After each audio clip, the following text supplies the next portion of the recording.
Closeness feels good until it exposes the parts of someone they've spent years hiding. Most people don't pull away because the connection was weak. They pull away because it was real enough to scare them. The moment they feel seen, the moment they let their guard drop, the moment they allow themselves to enjoy you, their nervous system panics, not because of you, but because vulnerability reminds them of every wound they never healed, every abandonment they never processed, every moment in their past where closeness led to pain. Closeness activates the part of them that fears losing control. It threatens the identity they built to protect themselves. It exposes the emotions they don't know how to handle. So they retreat, not logically, physiologically. They don't know how to stay open, so they run the second they feel themselves opening. This is the paradox. The closer you get, the more their survival instincts take over. Their mind wants connection, but their nervous system wants distance. And when those two collide, people pull away to relieve the pressure inside themselves. They're not pulling away from you. They're pulling away from their own discomfort. You just happen to be the trigger. Now let's break down exactly why this happens and how to respond from strength instead of emotion. Closeness triggers a part of them they never learned to control.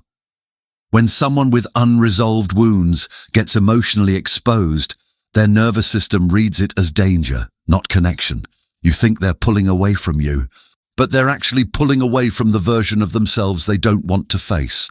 Here's the truth they'll never say out loud. Closeness makes them feel accountable, seen, known. And people who built their identity around avoidance don't know how to survive being known. When you get close, the mask slips. You see the cracks. You feel the softness under the persona. You touch the part of them they swore nobody would ever access again. So the moment they feel themselves leaning in, enjoying you, trusting you, dropping the act, their mind starts screaming, "Don't get attached. Don't lose control. Don't let them close enough to hurt you. Run." This isn't conscious, it's instinct. It's the reflex of someone who never healed the wound that taught them closeness equals danger. That's why they can be warm one day, cold the next. That's why they can laugh with you at night and ignore you in the morning. That's why intimacy feels like a switch. On, then violently off. You didn't do anything wrong. You just triggered the part of them they avoid in silence. And if you're studying these dynamics, understanding push-pull behavior, emotional detachment, and why closeness activates old trauma, remember to download the audiobook of Surviving the Toxic Bond. It breaks down the exact emotional wiring behind these reactions. If you prefer reading, the ebook pairs cleanly with it. Download link is in my bio. Pullbacks aren't about lack of interest. They're about lack of emotional stability. The moment they feel too much, they run. Not because you're wrong, but because they're unprepared. Their retreat isn't rejection, it's self-protection. And the worst part? The closer they felt to you, the harder they run. The moment they pull away, your first instinct will be to close the distance. Don't. That's the trap. When someone retreats after closeness, chasing them confirms their fear. It tells them the connection has control over you, and that gives their nervous system even more reason to run. Your strength isn't in pursuit, it's in stillness. Silence forces them to confront the discomfort they tried to escape.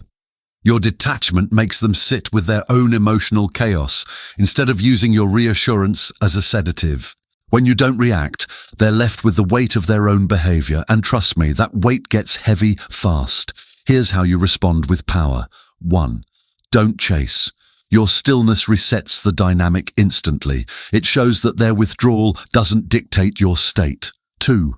Don't explain. The moment you explain, justify, or over-communicate, you step into their emotional storm. Stay centered. Stay composed. Stay grounded. 3. Don't match their inconsistency. Matching their behavior puts you on their level. Your stability is the contrast that exposes their instability. 4. Hold your pace. Keep your routine. Keep your focus. Keep living like nothing shifted. It sends a message louder than any confrontation ever could. You aren't dependent on their closeness. 5. Let them feel the silence. Avoidance don't stay away because they don't care. They stay away until the discomfort of missing you becomes stronger than the fear of closeness. And when you don't chase, that process accelerates. Your detachment forces them to face the truth they've been running from. They're not in control of their emotions, and you're not waiting around for them to stabilize. This is where the power flips. Because when you stay composed during their pullback, they start questioning their distance, their decisions, their assumptions, their pride, and their emotional wiring. They pulled away to feel safe. But your silence shows them they're not safer without you. They're just alone with what they didn't want to face. Their pullback becomes their own lesson, and you stay untouched, unmoved, unreactive, the one who didn't break character when they did. That's what makes you unforgettable. That's what makes them return. And that's what builds the kind of presence that no pullback can shake. If this opened your eyes to why people pull away when things get real, don't stop here. Go deeper. Break the pattern. Understand the wiring behind trauma bonds, avoidant behavior, and emotional push-pull cycles. It's all in the audiobook of Surviving the Toxic Bond. And if you like reading while you listen, the ebook fits right beside it. The download link is in my bio. If this message hit with clarity, do your part, like the video, drop a comment, subscribe, and share it so this philosophy reaches the people who are trapped in the same cycle. Stay grounded, stay disciplined, protect your peace,